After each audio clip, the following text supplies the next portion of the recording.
Good morning. It's Wednesday, March the 31st, and this is the heart of the matter. I'm afraid that many people, even some Christians, have this very sanitized and safe image of Jesus. They have created a version of Jesus that barely resembles the Jesus of the New Testament.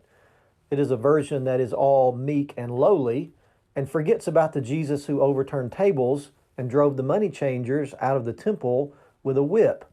In their minds, Jesus is so tolerant that he would never point out sin or call sinners to repentance. But is that the real Jesus of the New Testament? Would it surprise you to know that Jesus referred to some people as dogs and pigs? He did. He wasn't being mean-spirited or cruel or insensitive when he did that. He was just recognizing that there will always be some people who are openly and even violently opposed to the gospel. And he tells us how to deal with those people. In Matthew 7, verse 6, he said, "Do not give to dogs what is sacred. Do not throw your pearls to pigs. If you do, they may trample them under their feet and then turn and tear you to pieces." That verse confuses those who don't understand it, and it shocks those who do. What is Jesus saying here? He compares evil and wicked people who reject the gospel to dogs and pigs. And he was not talking about the cute and cuddly dogs that people have for pets today. He was talking about packs of wild dogs that roamed the streets and were often dangerous. And pigs were always considered negatively in that day. They were unclean. There was no appreciation for bacon that we have today. So what is Jesus saying here?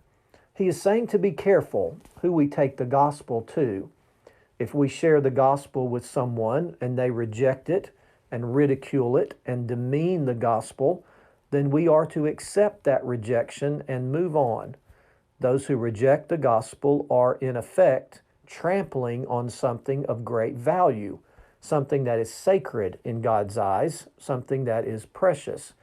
And when that person ridicules what God values, then we are free to move on.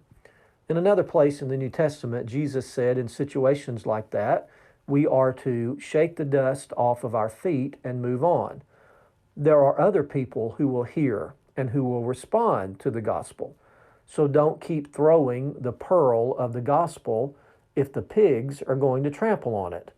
Now, we don't know who the dogs and the pigs are until we tell them about the gospel, right? It is not our job to predict who will gladly accept the gospel and who will trample on it. So we tell everyone we can until they reveal themselves to be rejectors.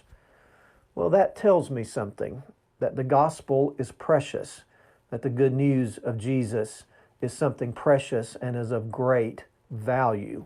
And that is the heart of the matter.